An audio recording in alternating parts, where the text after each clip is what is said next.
Facility Director is on my screen, at least, sitting right next to me. Quickly, I want to make sure that everybody is familiar with how Zoom works. I would imagine most of you have done this a million times by now, but just in case, real quickly, there's your control panel on the very bottom with the different buttons you can click on. The one on the left that I want to point out is Stop Video, and I am going to ask everybody right now, if you don't mind, to click on Stop Video. You'll still be able to see, but it improves the bandwidth and makes the performance be better for everybody overall. That was very good, very obedient group here tonight. Then in the middle, there's the chat button. You can click on that and you will see chats that people are putting in, and eventually you can add a question if you have one later on. And then last but not least, up in the top right corner, there are a couple of icons. One says speaker view. If you click on it, then you'll notice it switches around to gallery view. So you can just toggle back and forth with that. During the presentation, it probably will be better for you to have it on speaker view. Okay. Now, we're all here tonight because we are deeply worried about the health of our democracy and the injustice we see in our state and country. And we want to be able to wake up on November 4th knowing that we did all we could do to change the tide. As President Obama said recently, if we want to bring about real change, then the choice isn't between protest and politics. We have to do both. We have to mobilize to raise awareness, and we have to organize and cast our ballots to make sure that we elect candidates who will act on reform. Here in North Carolina, we are at the epicenter of this change election. We are a super state, a swing state, you name it. Everyone is watching what's happening in North Carolina. So to meet this moment, we've got to work smart. Neighbors on Call has built something powerful and vibrant, and our efforts directly helped us to break the supermajority in 2018. We know that we have a path to make a significant impact in this November coming up. So if you're new to Neighbors on Call, thanks so much for joining tonight to check us out. We promise to leverage your valuable volunteer time to greatest effect. Now, here's the deal with Neighbors on Call. We have a narrow focus. It's a strategic one with a potentially enormous impact, and our goals are attainable. We take action in ways that are most effective. We're very organized, many hands make the work light, and we have fun on purpose so we can stick it out for the long haul. If you're a seasoned NOC member, thanks so much for being with us here tonight. It's good to see you again, and welcome you to get an update on our 2020 game plan. Much will be familiar, but as you listen, we encourage you to think about taking the message with you so you can share it with others after our session tonight. If each of us can recruit even one more volunteer, that will double our impact on this election. So before we get going, let me explain how our program is going to work tonight. The program is about 30 minutes, and we'll have time for questions at the end. And then at the end of the program, we'll open up for informal chit chat, much like we just did before the program, and you're welcome to stay online and visit. So thanks very much for joining us. Becca, you're unmute, Becca. Okay, got it. Neighbors on Call has 5 chapters and about 350 active participants right now. Most of the chapter leaders are on the Zoom tonight, and they're going to introduce themselves. So we're going to start with Neighbors on Call Carr Merritt, or NOC Carr Merritt, which includes part of Chapel Hill and Carrboro. So I'm going to pass it to Dina and Adele. So hi, my name's Adele Tata, and I am so happy to see you guys here. We need all the help we can get in 2020. And they said to mention something personal, so I'm just going to start by hitting something everybody can agree with, or almost everybody. And those of the other leaders here know it's one of my passions. I have 2 incredible dogs. Love to walk them. That's it. Thanks. Hi, everybody. I'm Dina Papazoglou, and like Adele, I get moments of joy with my pet, and it's a cute little cat named Lily. Welcome, everybody. It's good to see you. Thanks, Dina and Adele. Now we'd like you to meet the chapter leaders for Knock Dogwood Acres, which covers the Dogwood Acres neighborhood and Southern Village neighborhood in Chapel Hill and all of the out-of-staters. So Sanji, passing it to you. Hi, a warm welcome from Neighbors on Call Dogwood Acres. I'm Sanji Nerkar, and I am a co-lead for the Dogwood Acres chapter. And my co-lead, Tracy, unfortunately couldn't be here, but I know she's here in spirit. Dogwood Acres may be the smallest of all our chapters, but it is what we call the birthplace of Neighbors on Call. And I'm super excited to have you all and looking forward to flipping some seats. Thank you. And now we're gonna go to our Knock East chapter leader. We have one leader on with us tonight, which Knock East includes Durham and parts of Chapel Hill and parts of Wake County. Hi, my name is Patience Vanderbush, and my co-lead in Knock East is the amazing Isabel Geffner, who couldn't be here tonight. Something not everybody knows about us is that we have been in the same book group for almost 25 years, and another of our book group members is actually here tonight. That is quite impressive. Knock North covers Alamance County, most of Orange County, and Guilford County. Pass it over to Patty and Amanda. Hi, I'm Amanda Briggs. I'm one of the newest chapter leaders in Knock North, and welcome everyone. A lot of people can be found this time of year on the campaign trail, but you can find me on the birding trail. So I like to spend a lot of time hiking and birding around Chapel Hill and local areas. So again, welcome. We're so glad to have you all. Hi, I'm Patty Courtwright, and I work with Amanda, and we're happy to have you here. It's wonderful to see so many people on. I joined Neighbors on Call in 2017, and before then had done some work with gun violence prevention, but had never worked for particular candidates. So I'm one of the few people who probably has found that I love working for these people, and we hope that you will too. So we're happy to have you here. Welcome to everybody, especially those of you in Knock North. Thanks, Patty and Amanda.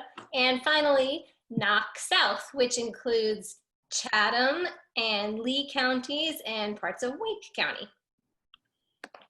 Hi, my name's Bonnie McCarthy, and part of our instructions was we could say something that was humorous. So my last job for the last 13 years before moving here from North Jersey was I appeared in background skits on Saturday Night Live.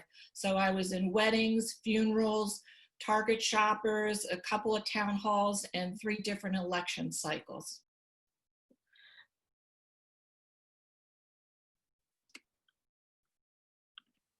Do we have Vicki too? He's here. Yeah, I was muted. Hi, everyone.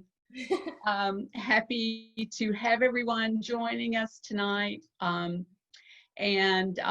Just something about me, I'm very happy to be hiding out in the woods in Chatham County during this pandemic. Thank you, Bonnie and Vicki. And Bonnie, it sounds like you got lots of practice on Saturday Night Live for campaigns, so you're good. We have an amazing leadership team. I'm very glad that you got to meet most of them. You will become familiar with their names because their emails will come from them every Monday, which we'll tell you about in a minute. We are registered with the North Carolina Board of Elections as a state political action committee. We do not raise money for candidates, though. Ultimately, what Knock is asking for is your time and energy, not your money. When you do look for our email every Monday, what you'll find is ways to use your time with Neighbors on Call. Information on events, our phone banks, and calls to action. And a special shout out goes out to our policy team. They alert us to those calls to action from advocacy groups like Democracy NC and the North Carolina NAACP and NC Justice Center and many others. And the other thing the policy team does that we want to make sure you know about is they write a very handy nutshell summary of what happened with state policy the previous week. And it's always linked in the weekly email and on the website, and we really rely on it to keep us up to speed. We are very proud of what this group has accomplished in the last 3.5 years. We have become lean, mean activist machines, which many of us we had never done that before, a lot of us. And for the 2018 elections, we knocked over 15,000 doors. For this 2020 election cycle, before we had to stop canvassing because of COVID, we had already knocked 10,000 doors. So we're very proud of that. And since then, we've already made, we estimate about 16,000 phone calls since March. Our goal is to fight for progressive policy and to elect Democrats at the state level. For 2020, we are laser focused on flipping a chamber of the General Assembly. And if you are starting to worry that we haven't yet mentioned electing a new president or booting Senator Tillis from his job and keeping Governor Cooper in office, don't worry, trust us. We really, really want all those things. We need North Carolina to go blue, up and down the ticket. But there are 3 main reasons that we need to work directly for state legislative campaigns, not the top of the ticket. First of all, most of the policies that affect us are decided at the state level. That would include Medicaid expansion, distribution of federal funds under the CARES Act for COVID, school funding, fairness in the criminal justice system, gun violence prevention, and environmental justice. Let's do a quick flashback to the last 10 years. This is a 10-year election. As President Obama said at the time, we got shellacked. Democrats were asleep at the wheel, and the Republicans leadership committed to carry out a brilliant and devious plan called Red Map. As a result, they control the redistricting process in 2011 in North Carolina and many other states around the country, and they made the most of it. They locked themselves into power for 10 years with unfair maps and voter suppression. They locked 10 North Carolina Republicans into Congress and only 3 Democrats in a 50-50 state. So to be clear about that, we have 13 representatives, we have a 50-50 state, but we have 10 Republican congressional representatives. So that's just not right. And they moved our state to the extreme right for a decade in policy, which is not who we are. In fact, in 2018, just over 50% of North Carolinians voted for a Democrat for State House. Of course, we still didn't get the majority of seats because of gerrymandering. So, as State Senator Jeff Jackson told our group last year, 2020 is our Super Bowl. It's our best shot. Think about this. In 2021, based on the 2020 census, new maps will be drawn. The State House, the State Senate, and Congress. In our state, that responsibility belongs totally to the state legislature. They vote on these maps like any other legislation, with the exception that the governor doesn't have the power to veto them.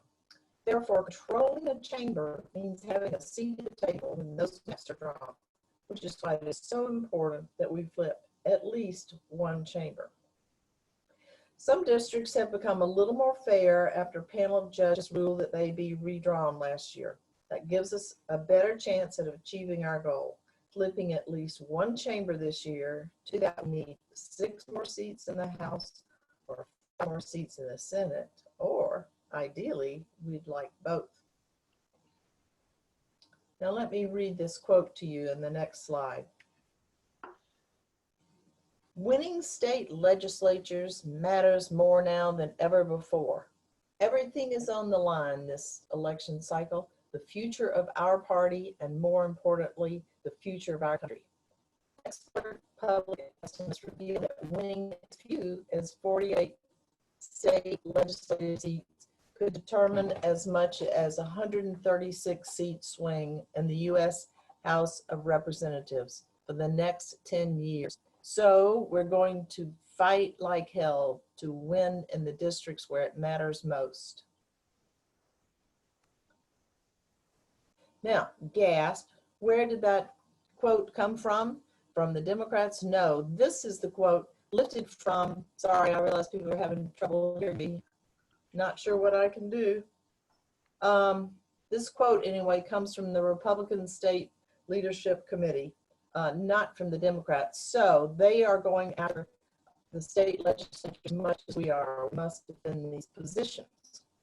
So, Becca, let's see, how are we doing here? I'll take over from here, Susan, because you're sounding a little warbly. Yeah. So we know the Republican State Leadership Committee is just as focused on state legislative seats as they were in 2010, if not more so. And if they're going to fight like hell, we need to also, because our next chance is not going to come again until 2031. So we really need to get it right this time.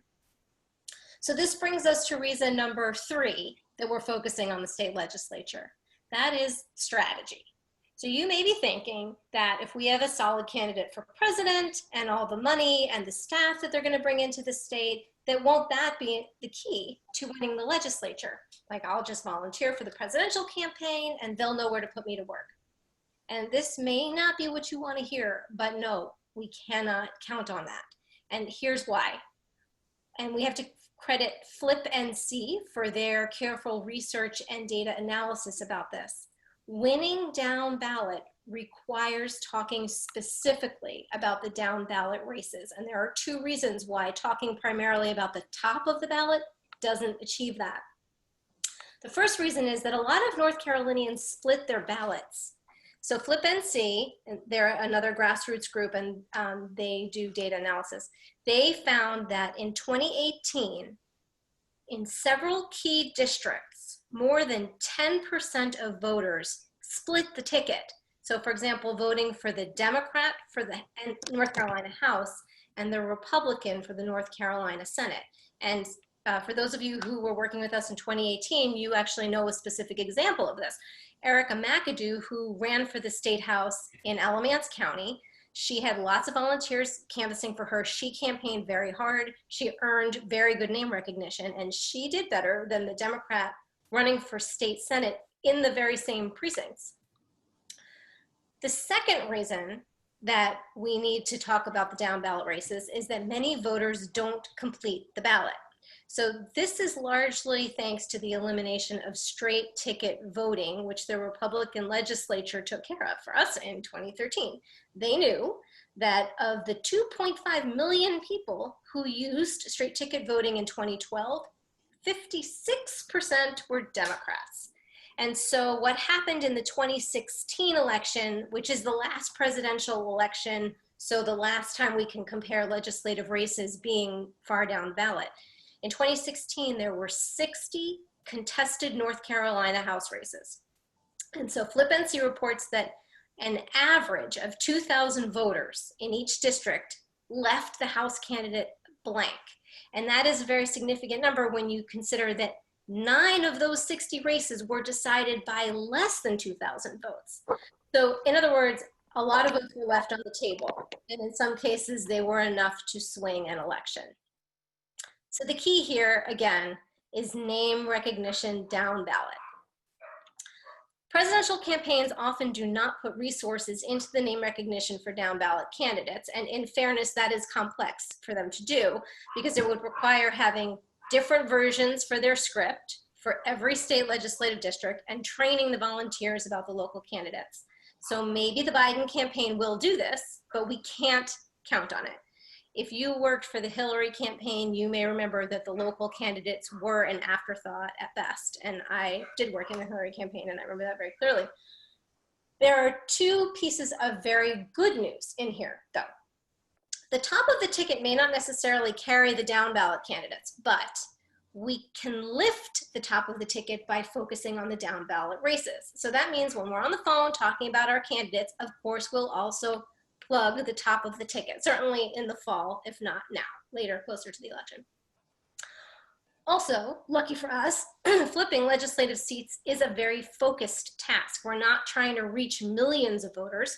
We need to reach targeted voters, so that is Democratic-leaning voters who don't always turn out, in a handful of key districts where elections could be won or lost by just a few hundred votes.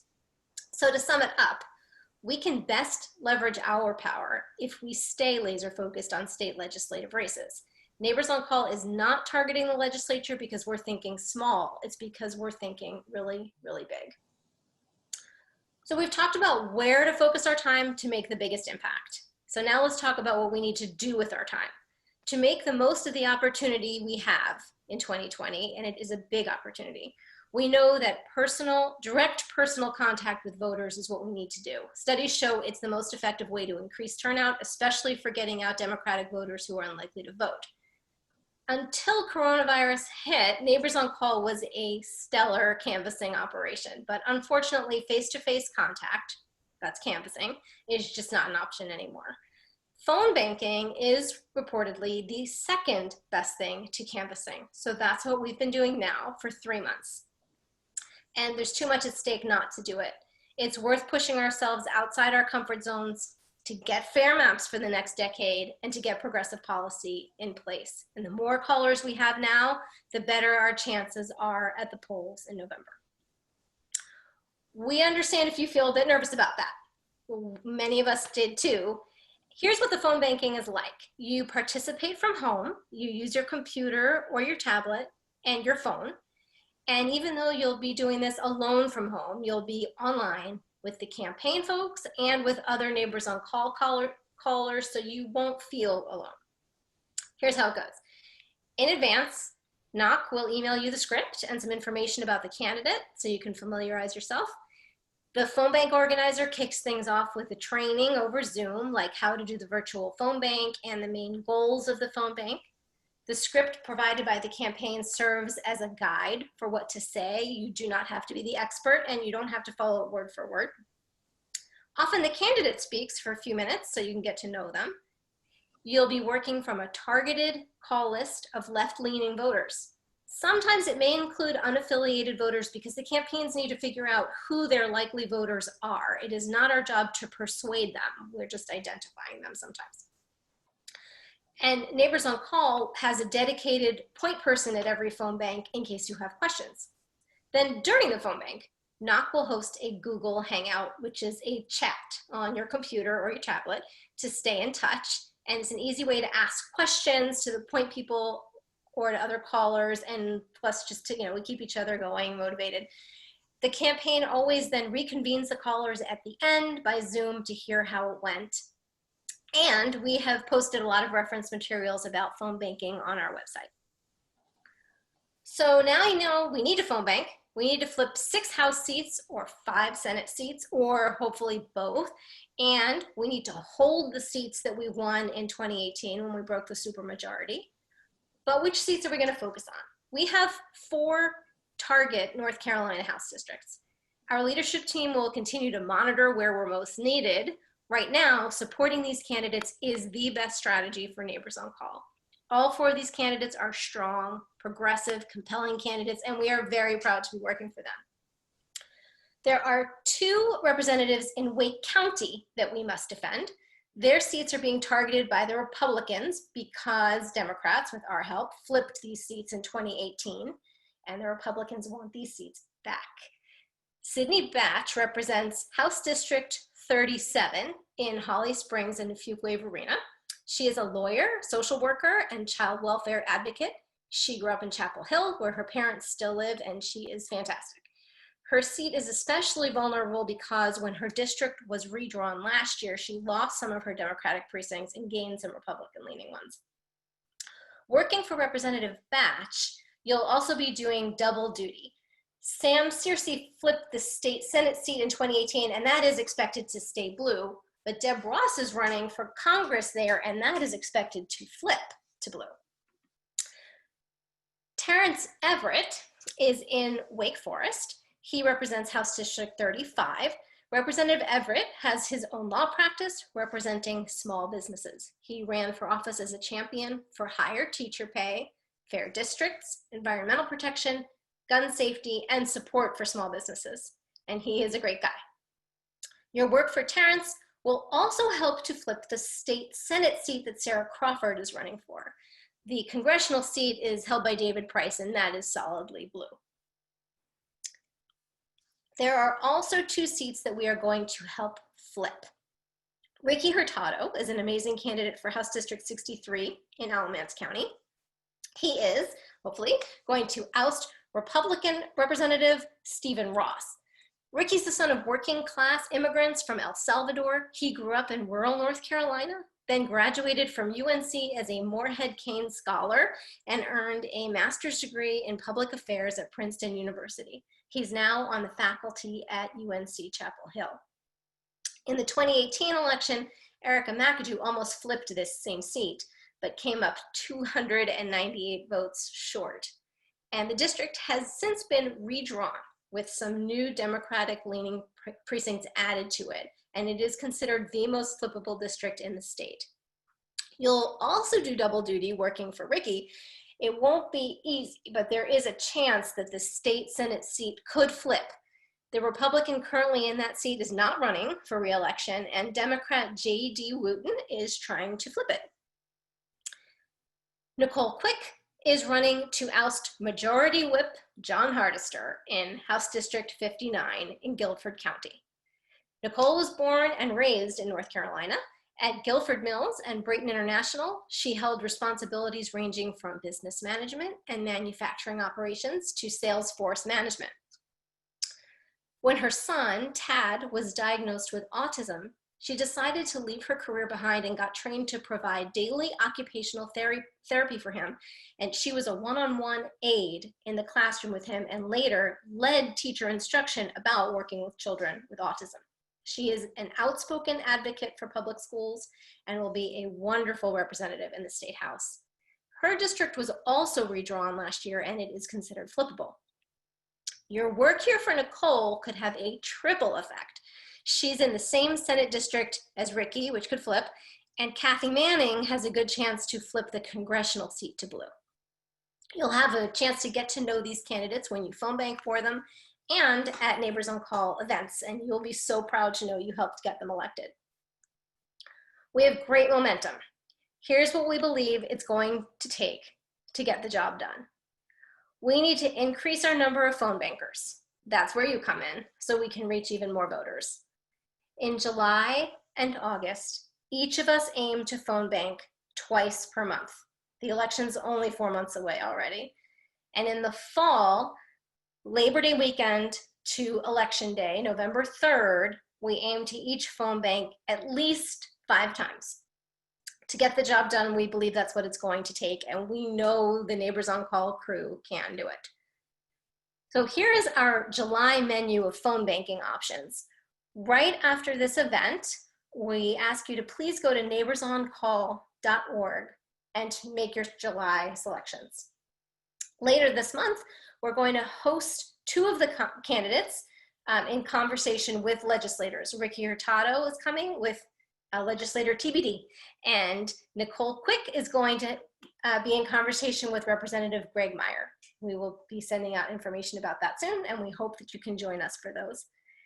The commitments that you make tonight for these phone banks could determine the shape of the next 10 years of policy in North Carolina and Washington, D.C., and we thank you for your help with that. To bring it home, we want to share a 5-minute clip of Senator Jeff Jackson, State Senator Jeff Jackson from Mecklenburg County, speaking at our election skills fair last September. At the time, canvassing was still the plan, so just translate, when you hear canvassing, translate that into phone banking while you're watching. And now Sanji's going to start that.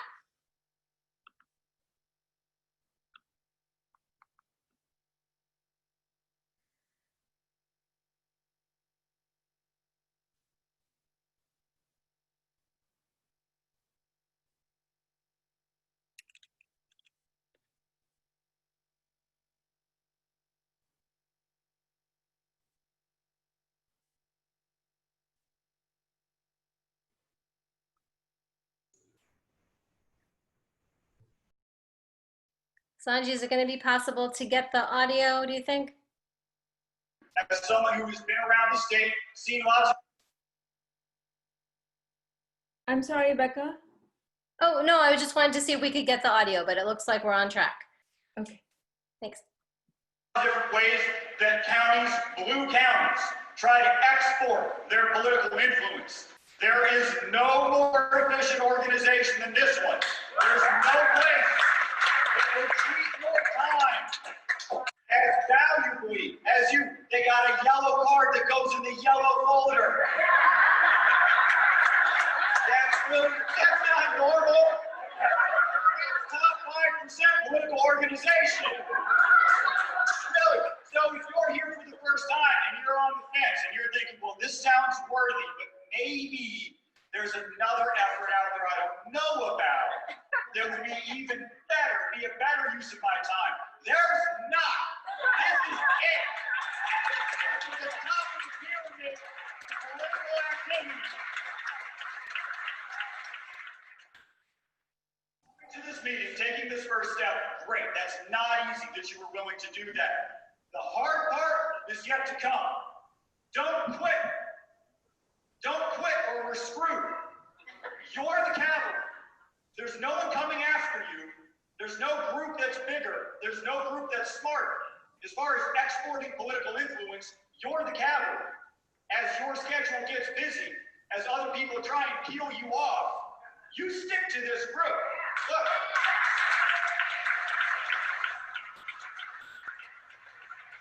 I know other people are running for office. There are other electoral competitions happening. But look, Marianne Williamson's going to be able to take care of herself.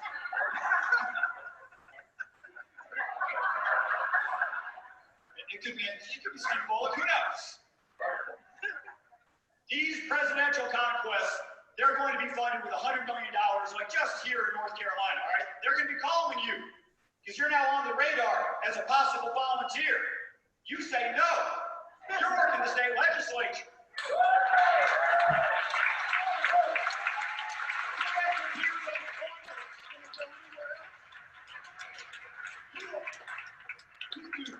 Shifts of canvassing, and you'll reach the entire margin of victory for one race, a state house race. 2 shifts. You could swing the election. That's not an exaggeration. Of the 6 seats we flipped in the state Senate, we needed 6 to break the supermajority. We got exactly 6. 3 of the 6, half. We won by less than 1%. That's a handful of you taking a handful of shifts. That is leverage you will never have in any other political conquest. This is it. This is the biggest return on investment that you could ever have in a year. Look, people think we have an election every 2 years in North Carolina. We have an election once every 10 years because of the way redistricting works and gerrymandering.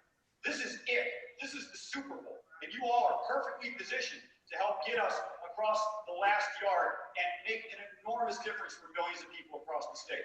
The state legislative races will be line 14 on the ballot. All the way down. That's going to be your challenge. A lot of our candidates aren't going to be able to even afford to advertise on television. It's not even going to be an option because in Charlotte, all the TV time is already bought. It's going to come down to canvassing. Line 14 is you letting people know, in addition to the nation's most high-profile gubernatorial race, the nation's most high-profile U.S. Senate race, and perhaps ground zero for the most important presidential election of any of our lifetimes. In addition to all that, what's really important is actually on line 14, and that's going to be your job. It's a simple but compelling message that people will appreciate receiving. You're going to be doing a public service that will be appreciated right there on people's doorstep, and you will never regret the time that you spent. When we win and celebrate together, you're going to want to have been a part of what we all did. Thank you so much.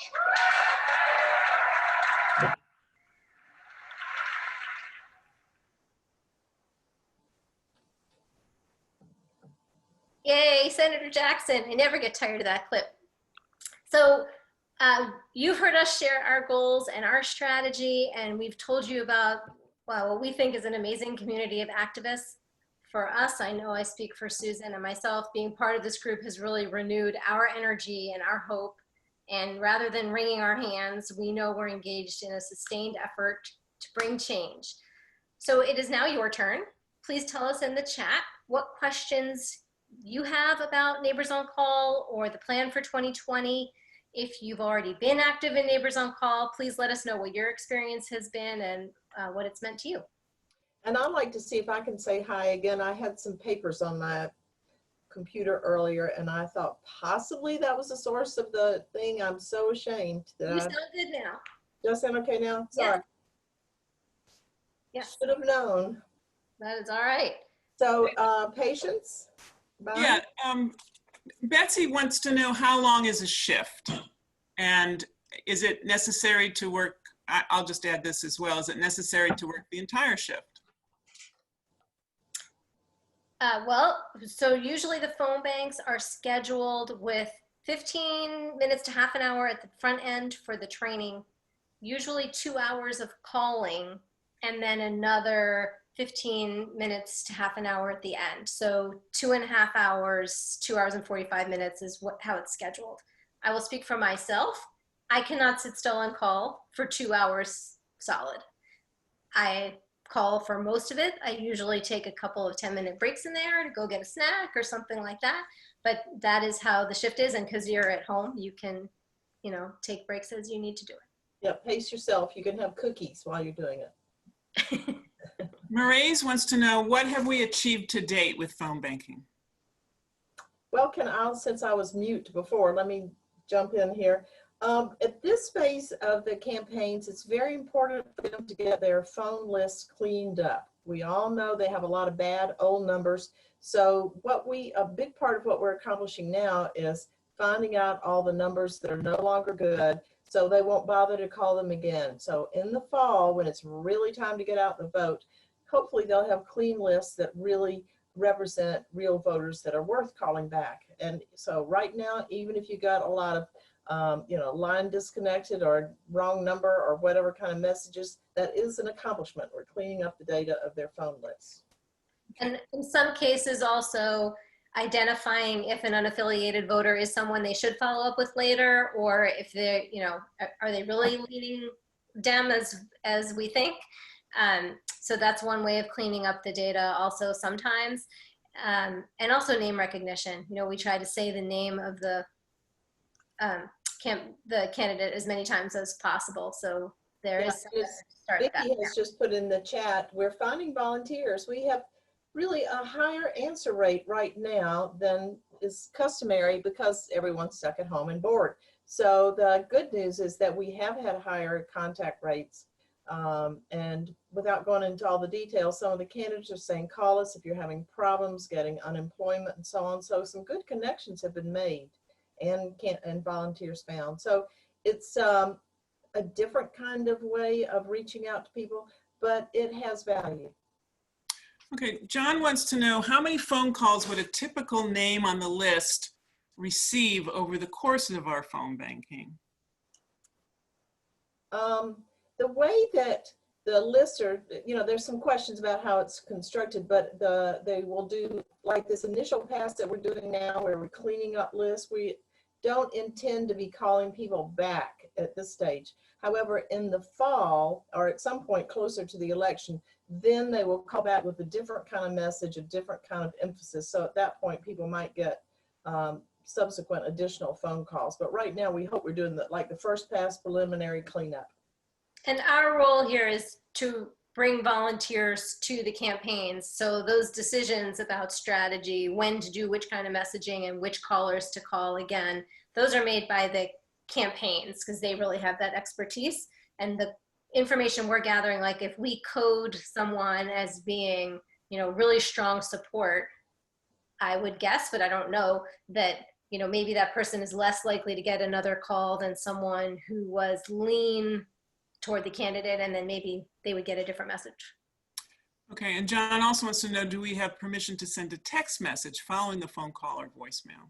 We do not. It was actually specifically asked in a training 2 weeks ago, and only if the person says to you, could you please text me that because I'm at the grocery store or whatever, but otherwise, no.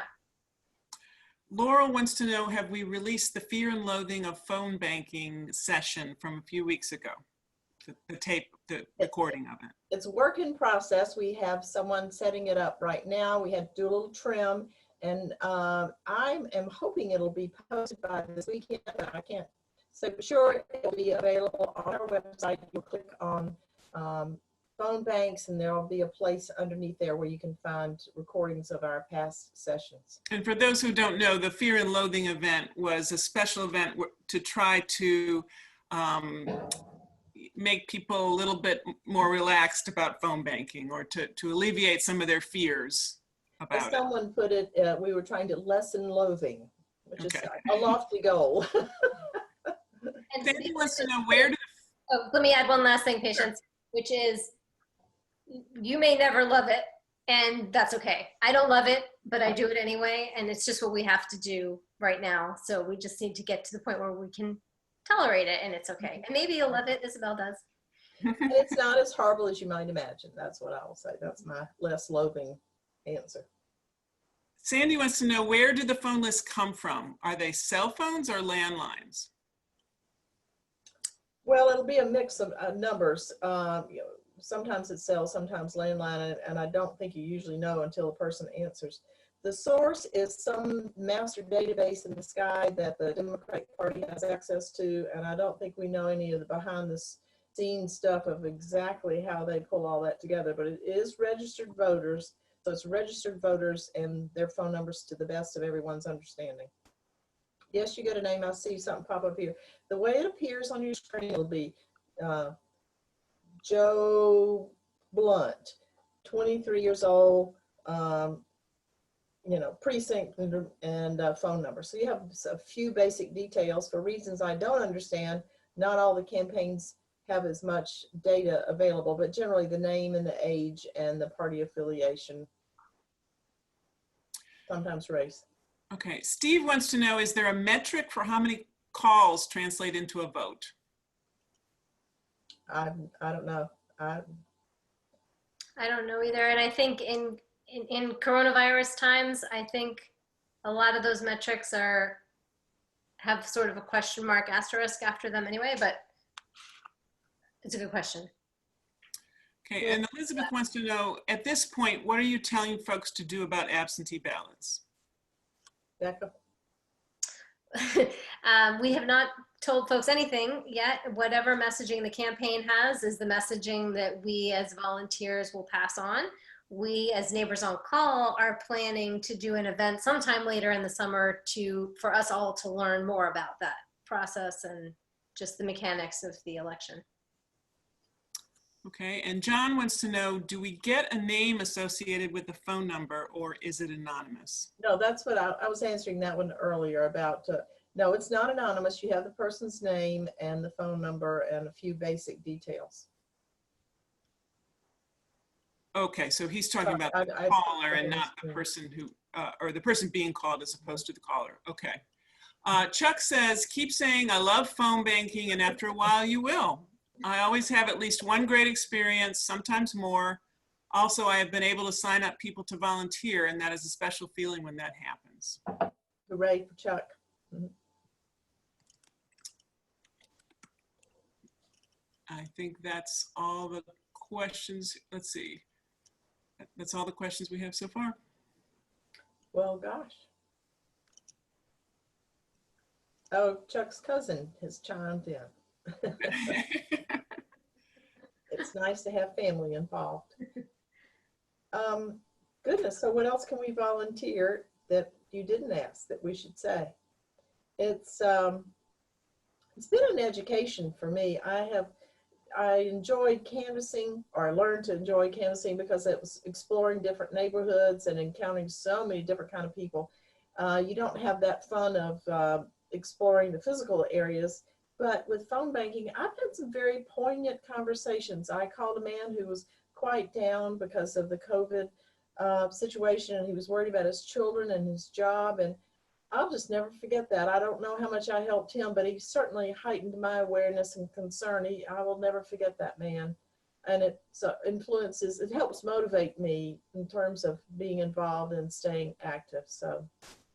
And I'd like to add too that one thing that I think is great about our phone banks is that we get to meet the people we're calling for. They generally will be there at the beginning of the training session of the Zoom call. And because we have just 4 candidates, we really get to know them and we know what they stand for. And, you know, once you hear each of them speak, you really believe in them, and you're making calls because you believe in those candidates. Polly wants to know, on average, how many no answers might one expect to get out of 20 calls? We usually get about a 10% answer rate is what we expect. So if you made 20 calls and you had 2 conversations, that would be about what you would expect. And so part of the important thing to keep in mind is the more of us doing it, the bigger the impact. It's all of us doing it together that really moves the needle. And, you know, when we get the feedback after a canvas, the campaign manager will send us an email saying, oh my gosh, we did 1,500 phone calls and we had 160 conversations and we recruited another 20 volunteers. Those are amazing numbers that can really make a difference. And so that's part of what I remind myself when I'm making a lot of calls and leaving messages. And the messages, you know, may also be having a benefit because I'm certainly saying the candidate's name and giving the website. But, you know, if I only have a couple conversations, I know it's a piece of the puzzle. Yeah, I wanted to add too that if we make 20 calls, we probably end up being able to leave 7 or 8 messages. And I know that I always listen to my messages, so that's name recognition for those candidates for whom that's so important.